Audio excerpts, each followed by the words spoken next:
Today we are talking about The Invention of Morel. This book was recommended to me by Viviana, who read it recently and immediately went back in for a second reread. Safe to say, it did not disappoint. This story follows our narrator, who is a paranoid fugitive fleeing Venezuela to avoid being caught by the authorities. We're not sure what crimes he's committed, but we know for certain that he is adamant about not being caught. He does not want to go to jail. While on the run, he learns from an accomplice that there's this nearly inaccessible island that's deserted. And on this island, there are structures that could provide shelter, safety, and a means for waiting out this manhunt. But there's a caveat. This island, it's cursed. Locals, they call it an island of death due to reports of visitors being plagued with sickness, causing their hair, their fingernails and toenails, and their skin to fall off. He decides that this is his best option, so he sets off for the island. The story is told in diary entries, recalling his time on the island and documenting the weird experiences that he had while there. After being on the island for months, isolated from the outside world and acclimating to his new dwellings, he hears music playing from one of the structures. He hears laughter and conversations, footsteps echoing throughout his new home. Our narrator is bewildered.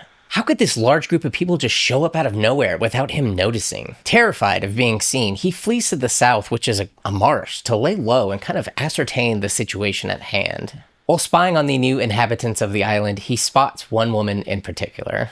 This beautiful woman who sits on the cliffside and reads and watches the sunset nearly every single afternoon, and he quickly becomes obsessed with her.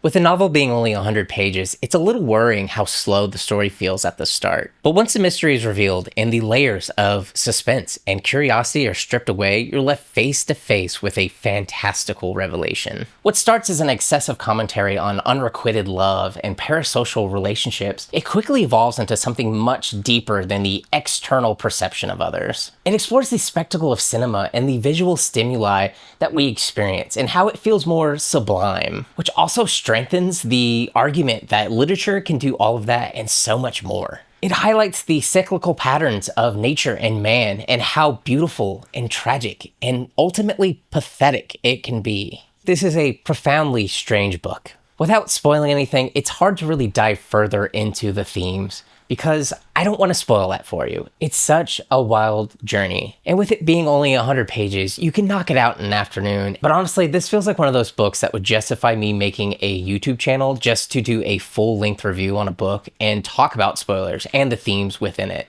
If you see this book on a shelf, I highly recommend you pick it up. And if you have, let me know what you thought.